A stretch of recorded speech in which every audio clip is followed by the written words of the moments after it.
حضرت عائشہ سلام اللہ علیہا فرماتی ہیں میں کچھ سی رہی تھی کہ میرے ہاتھ سے سوئی گر گئی۔ اب حضور کے گھر میں دیے میں جلانے کے لیے تیل بھی نہیں تھا، میں پریشان تھی، سوئی گر گئی، اتنے میں حضور تشریف لائے۔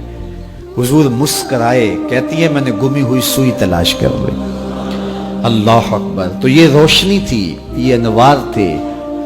اللہ اکبر! اذا ضحک یتلالأ فی الجدر، جب حضور مسکراتے تھے سامنے والی دیواروں پہ عکس پڑتا تھا۔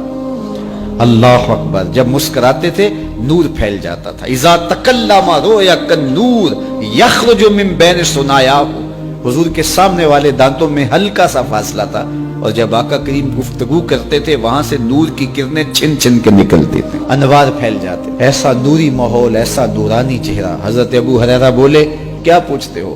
14ویں رات کا چمکتا ہوا چاند تھے میرے حضور۔ پھر کہا نہیں نہیں نہیں، حضور جیسا نہ پہلے دیکھا نہ بعد میں دیکھا۔ حضرت حسان بن ثابت پاس کھڑے تھے، کہا دیکھتے کیسے؟ کسی ماں نے جنم دیا ہوتا تو دیکھتے۔ حضرت شیخ مجدد کہتے ہیں حضور کی مثل بزم عالم میں ممکن ہی نہیں ہے، ہو ہی نہیں سکتا۔ کیا وہ خوش نصیب وادیاں تھیں، کیا وہ خوش بخت پہاڑ تھے بنو سعد کے، جہاں حضور نے زندگی کے ابتدائی سال گزارے۔ اللہ اکبر!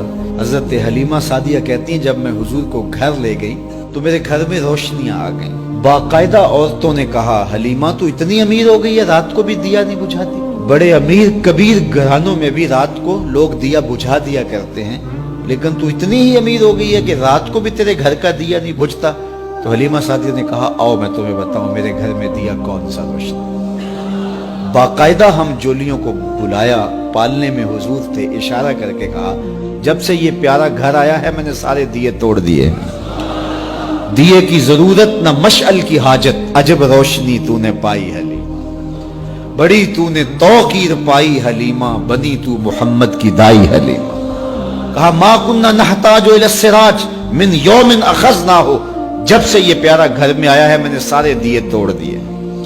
جہاں روشنی چاہیے ہوتی ہے حضور کو اٹھا کے اس کمرے میں لے جاتا۔ بخت جاگے حلیمہ سعدیہ کے حضور ان کے گھر آئے۔ اللہ اکبر! جدھر سے گزرتے گئے نور پھیلتا گیا، انوار پھیلتے گئے۔